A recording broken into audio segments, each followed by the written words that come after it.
जय हिंद मेरे प्यारे बच्चों। मैं ओम शर्मा आप सभी का स्वागत करता हूं हमारे यूट्यूब चैनल चयन मंत्रा पर। तो आज हम आपके लिए एक नई सीरीज लेकर आए हैं जिसका नाम क्या रखा है हमने, पोस्टमार्टम सीरीज। इसमें क्या होगा, एक क्वेश्चन दिया होगा, उसको कई कई तरीके से करके देखेंगे, मतलब किस तरह से एग्जाम में वो पूछा जा सकता है कि एग्जाम वाले जो एग्जामिनर होते हैं कैसे उसको पूछ सकते हैं। वो एक क्वेश्चन से ही कई तरीके से हम करके देखेंगे, ठीक है। और आपके पास इस किसी प्रकार का यदि कोई भी क्वेश्चन हो जो आपसे नहीं हो पा रहा हो तो हमारे टेलीग्राम लिंक में उसको भेज सकते हो, हम उसको करने की पूरी कोशिश करेंगे। तो मैं ओम शर्मा आप सभी का स्वागत करता हूं हमारे यूट्यूब चैनल चयन मंत्रा पर। मैं आशा करता हूं आप लोगों की तैयारी अच्छे से चल रहे होंगे, आप सभी लोग क्या होंगे, स्वस्थ होंगे, मस्त होंगे, जबरदस्त होंगे। तो हम अपने सीरीज पर लौटते हैं। तो देखो ये हमारी टीम आप लोगों के लिए लेकर आई है। इसमें क्या बोला गया है, अपने परिश्रम से तुझे पालूंगा, क्या हूं मैं जमाने को दिखा दूंगा। तो देखो इसमें क्या बोला जा रहा है कि अपने परिश्रम से तुझे पालूंगा, अर्थात क्या है, आप लोग ऐसा हार्ड वर्क करना कि आप क्या है कि तुझे पालूंगा। देखो तुझे पालूंगा यहां से अन्यथा चीज मत लेना, यहाँ पे बात की जा रही है जॉब की, क्योंकि बहुत सारे बच्चे होंगे अपना माइंड चलाने लगते हैं कि क्या पाने की बात हो रही है, तो अन्यथा नहीं लेना, ये जॉब की बात की जा रही है, ठीक है ना। बाकी लोग आप लोग समझदार हो, मैं क्या कहना चाह रहा हूं आगे, क्या क्या हूं मैं जमाने को दिखा दूंगा, अर्थात उस जमाने को जो आप लोगों पर कमेंट मारता है कि कुछ नहीं कर पाएगा, वो कुछ नहीं कर पाएगा, हमें उन्हीं लोगों को वो चीज दिखानी है कि हाँ हम भी सक्सेसफुल आदमी बन सकते हैं, हम भी सक्सेसफुल इंसान बन सकते हैं, ठीक है। तो यहाँ पर ये आप लोगों के लिए। अब देखो हमारी सीरीज का जो पहला क्वेश्चन आया है, अभी सिंपल जो हमारी पोस्टमार्टम सीरीज में क्या अभी सिंपल तरीके से करेंगे, फिर धीरे धीरे क्वेश्चनों का जो लेवल होगा वो बढ़ता चला जाएगा। तो देखो हमारे पास ये पहला क्वेश्चन दिया गया है, इसमें क्या पूछा जा रहा है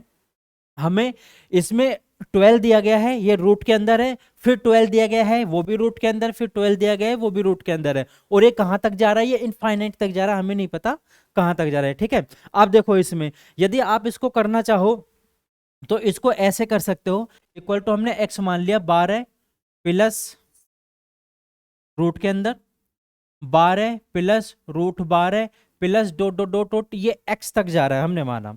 अब देखो ये क्या हो गए, x की वैल्यू हो गई, तो ये x की वैल्यू जब हो जाएगी तो x plus root 12 equal to क्या हो जाएगा, x हो जाएगा।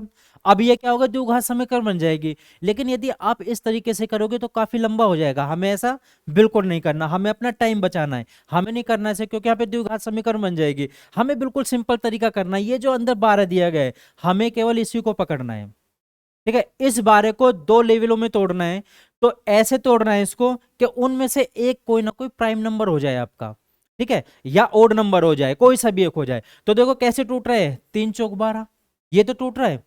और कोई तरीका है इसका, आप ये भी काम कर सकते हो कि इसको दो बार तोड़ सकते, 2 गुना 2, तो ये क्या हो जाएगा, 3 दूनी 6, 6 गुना 2 भी हो जाएगा। लेकिन हम इसको मान्य नहीं करेंगे, क्यों, मैंने बोला एक कम से कम या तो ओड नंबर हो या प्राइम नंबर हो। तो ये एक ओड या प्राइम नंबर केवल कहां पर बैठता है, यहीं पे बैठता है। अब देखो यहाँ पे क्या दिया गया है, प्लस का निशान दिया गया है, यदि प्लस का निशान है तो इसका आंसर क्या हो जाएगा, बड़ा वाला आंसर हो जाएगा, ठीक है, यानी इसका आंसर क्या हो जाएगा 4। और यदि माइनस का निशान होता तो, क्योंकि क्वेश्चन में यहाँ पे माइनस भी पूछा जा सकता है, यदि प्लस के स्थान पे माइनस हो तो सिंपल तरीका, माइनस है तो उसका आंसर क्या हो जाएगा, छोटा वाला आंसर, ठीक है। तो छोटा वाला हो जाएगा तो इसका राइट आंसर क्या हो जाएगा, ए इसका करेक्ट हो जाएगा, ठीक है। आगे चलते हैं सीरीज पर। अब देखो एक दिया गया, अब इसका कोई फैक्टर नहीं होगा, तो इसको कैसे करोगे इस टाइप के क्वेश्चनों को। अब देखो इस टाइप के क्वेश्चनों को करने के लिए एक फॉर्मूला होता है, आपने पढ़ा होगा, बी स्क्वायर माइनस 4ac, वो भी रूट के अंदर, और नीचे क्या लिखा होता है 6a। लेकिन हमें इससे भी नहीं करना है, क्यों नहीं करना है, क्योंकि अब काफी लंबा हो जाएगा। ये इसमें क्या मानना पड़ेगा आपको, a, ठीक है, इसमें AC का मान निकालना पड़ेगा, उसके लिए आपको x और y मानने पड़ेंगे, ये काफी ज्यादा लंबा तरीका हो जाएगा, तो हमें भी ऐसे नहीं करना है। कैसे करना है, ये जो एक दिया गया है, जैसे हमने उधर 12 लिया था, यहाँ पे एक दिया गया है, हमने एक को लेना है। अब एक के फैक्टर तो हो नहीं सकते हैं, ठीक है, तो इसमें क्या है, एक जो दिया गया है इससे यदि प्लस का निशान है तो इससे अगली वाली वैल्यू कितनी होती है, 2 होती है, 2 ले लिया हमने। प्लस का निशान है तो इससे आगे वाली वैल्यू लेंगे, आज जब ये आगे वाली वैल्यू आ गई तो क्या हो गया, ये 2 हो गया और ये 1 हो गया, और इसी के बीच में हमारा आंसर आएगा, इसी के बीच में हमारा सीधा सीधा आंसर आएगा। तो इसका सीधा सीधा क्या हो जाएगा, एक ये वाली वैल्यू इससे बड़ा, जब ये वाली वैल्यू आ जाएगी तो ये 1 और 2 के बीच में वैल्यू आएगी। जब 1 और 2 के बीच में वैल्यू आ जाएगी इसकी, तो इसका राइट आंसर क्या हो जाएगा, इसका सी इसका करेक्ट आंसर हो जाएगा। तो हमेशा ध्यान रखना, यहाँ पे यदि प्लस का निशान दिया गया है तो इससे अगली वैल्यू आएगी, और यदि माइनस का होता तो, अब देखो एक में तो माइनस का आएगा नहीं, और यदि आ गया, मान लिया जैसे यहाँ पे माइनस में आ गया, ठीक है, अब यहाँ पे जब माइनस आ जाएगा तो 1 हो गया, तो एक से छोटे वाले पे चले जाओ, तो एक से छोटा वाला क्या हो गया, 0 हो गया, तो 0 और 1 के बीच में उसकी वैल्यू आ जाती। ठीक है ना, तो हमेशा ध्यान रखना, यहाँ पे प्लस पूछा गया है, प्लस है तो उससे अगली वाली वैल्यू लेनी है आप लोगों को। ठीक है, आगे चलते हैं। अब देखो ये क्वेश्चन दिया गया है, इसमें 7 दिया गया है, इसके ऊपर रूट पे रूट पे रूट पे रूट लगा दिया गया है। ठीक है, अब देखो ये जो रूट होता है, सबसे पहले देखो रूट होता क्या है, यहाँ पे कुछ लिखा नहीं होता, जहां पे कुछ लिखा नहीं होता उसका वहां पे क्या लिखा माना जाता है, 2 लिखा माना जाता है। प्लस यदि यहाँ पे 3 होता तो यहाँ पे 3 लिखा माना जाता है। इसको हम क्या लिख सकते हैं, 1/2 लिख सकते हैं, और इसको 1/3 लिख सकते हैं। यदि यहाँ पे 4 होता तो इसको कितना लिखता है, 1/4 लिखते, ये चीज तो लिखते हैं इसको, लेकिन यहाँ पे कुछ लिखा नहीं हुआ, तो यहाँ पे क्या माना जाएगा, 2 माना जाएगा, सिंपल एकदम। अब जब 2 माना जाएगा यहाँ पर, तो 7 दिया गया है।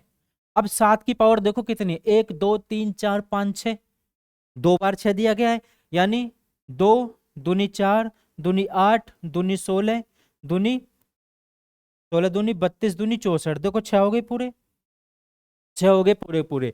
ये 1/2 दिया गया, जब 1/2 इसको करते चले जाओगे, कितनी बार लिखना है आपको, 6 बार लिखना है।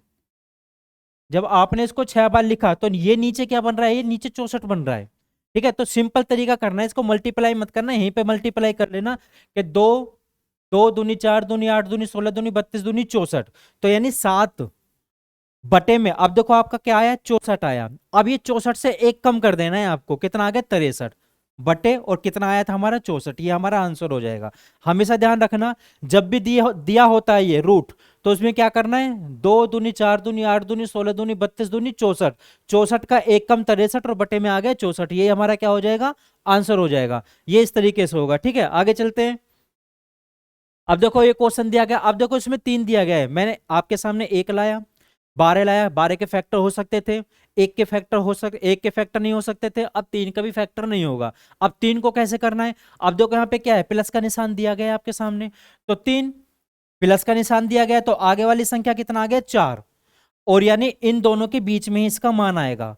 जब इन दोनों के बीच में मान आएगा तो ऑप्शन पे देख लो क्या आ सकता है, तो यही तो आएगा। ठीक है, यानी ये क्या होगा, 3 से छोटा होगा और 4 से ये छोटा होगा, ये वाली जो वैल्यू होगी ये 3 से बड़ी होगी, 4 से छोटी होगी। ठीक है ना, यानी 3 क्या होगा, 3 सबसे छोटा हो जाएगा और 4 क्या हो जाएगा, सबसे बड़ा हो जाएगा, और इन्हीं के बीच में वो वैल्यू आ जाएगी। तो इसका राइट आंसर क्या बन जाएगा हमारा, ए। और यदि ये माइनस का निशान में होता तो, यदि माइनस में होता तो माइनस में कैसे करते हैं आप लोग, कुछ नहीं, 3 दिया गया है, 3 से छोटा कौन सा होता, 2 होता, फिर इन दोनों के बीच में वैल्यू आती। इसका मतलब क्या हो गया, 2 सबसे छोटा और 3 सबसे बड़ा, और ये 3 से क्या होगा, छोटा होगा, और 2 से बड़ा होगा, तो इसका आंसर ये हो जाता। ठीक है, आगे चलते हैं। अब देखो 2 संख्याएं दी गई हैं, अब ये क्या पूछा गया, इसमें एचसीएफ के बारे में पूछा गया है। उसमें 2 संख्या कितनी दे रखी है, 3:4 दे रखी है। ठीक है, पेन चेंज कर लेते हैं। अब इसमें क्या पूछा गया है, यदि उनका में से कितना दे रखा है, 4 दे रखा है, तो उनका ले से क्या होगा, इसमें ये पूछा हुआ है। हमारे पास ये 4 ऑप्शन दिए गए हैं, अब या तो इसको x मान के कर लो या बिना x से कर लो। अब देखो इसका शॉर्ट से शॉर्ट तरीका क्या होगा, सबसे पहले आप लोग देखो इसका में से क्या होगा, 3 और 4 का जो रेशो दिया गया है, इनका में से क्या होगा, इनका में से तो एक ही होगा, इनका में से तो एक ही हुआ, लेकिन उसमें क्या बोला गया, इनका में से कितना दिया गया है, 4, यानी एक की यूनिट कितनी दी गई है, 4 ही तो दी गई है। तो 3 की यूनिट कितनी हो जाएगी, 4 तिया 12, 4 की यूनिट कितनी हो जाएगी, 4 चौक 16, ये तो आ गई, यानी हमारे पास ये 2 वैल्यू आ गई, 12 और 16। सिंपल तरीका। अब ये सबसे पहले देख लो कि 12 से कौन सी वैल्यू कट जाएगी, कट रही है, 36 कट रही है, 24 कट रही है, 12 कट रही है, सारी कट रही है। दूसरी देखो, दूसरे से क्या 48 कट रही है, बिल्कुल कट रही है। 36 कट रही है, नहीं नहीं नहीं, तो राइट आंसर क्या हो गया हमारा, 48 हो गया। तो बिल्कुल सिंपल तरीके से। और यदि आपको ऑप्शन से करना है तो ऑप्शन से तो ये हो गया, और यदि आपको एक्स मान के करना है तो एक्स में क्या होता है, हमको पता है इसको क्या मानेंगे, 3x मानेंगे, इसको 4x मानेंगे, और इनका लेसे कितना दिया है, इतना दिया, मल्टीपल है क्या आगे स्क्वायर पे आएगा उसका फिर। ठीक है। तो हमको इस तरीके से एक्स मान के नहीं करना, कोशिश करना कोई भी क्वेश्चन हो उसको एक्स मान के करना ही नहीं है। यदि आपने एक्स मान पे एक्स और वाई वैल्यू को पुटअप करना शुरू कर दिया, उससे क्या होगा, जो हमारा क्वेश्चन होगा वो उसका सॉल्यूशन लेंथी चला जाता है, और हमें एग्जाम में क्या करना, अपना टाइम वेस्ट नहीं करना होगा। यदि आपको टाइम वेस्ट करना होगा तो ये तरीका अपनाना होगा फिर आपको, तो जो हमको नहीं करना है एग्जाम, क्योंकि हमें एग्जामिनेशन के अंदर एक एक पॉइंट हमको बचाना होता है। ठीक है, अब देखो आगे चलते हैं। सेम वही क्वेश्चन, इसमें क्या पूछा है, दो संख्याओं का अनुपात कितना दिया गया है, 3:4 दिया गया है। तो उनका में से कितना दिया गया है, 5 दिया गया है। तो उनका क्या पूछा है, लघुत्तम समापवर्त्य कितना होगा। अब इसमें क्या एलसीएम पूछा हुआ है। अब देखो इसमें इन दोनों का में से कितना दिया गया है, 1 दिया गया है। तो 1 की यूनिट कितनी दी गई है, 5 दी गई है। तो 3 पंजे 15 और 5 चौक 20। तो सबसे पहले 15 से देखो कौन सी वैल्यू कट रही है, 12 कट रही है नहीं, 20 कट रही है नहीं, बची 2। अब 2 को अगले से चेक कर लो, 20 से देखो कौन सी कट रही है, क्या 15 कट जाएगी, नहीं। राइट आंसर क्या हो गया हमारा, बी करेक्ट हो गया हमारा। बिल्कुल सिंपल तरीके से, कुछ नहीं करना है इसमें। आप चाहो तो पेन उठाने की भी जरूरत ना पड़े, हमें पता है 3 और 4 जन का एलसीएम कितना होगा, 1 होगा। 5 दी गई है वैल्यू, तो सीधा कर दो ना, 5 3 15 और 5 चौक 20। अब देख लो ऑप्शन पे जाके, सिंपल तरीका। ठीक है, आगे चलते हैं। अब देखो ये जो क्वेश्चन पूछा गया है, ये बहुत सारे एग्जामिनेशन में पूछा जा रहा है। ठीक है, ये 2022 में पूछा गया है, और ये प्रीवियस एग्जामिनेशन में भी कई बार पूछा हुआ क्वेश्चन है। देखो सिंपल तरीके से करेंगे। इसमें क्या बोला गया है, एक मेले की प्रवेश टिकट का मूल्य कितना दिया गया है, 9 दिया गया है। 9:13। ठीक है, 13।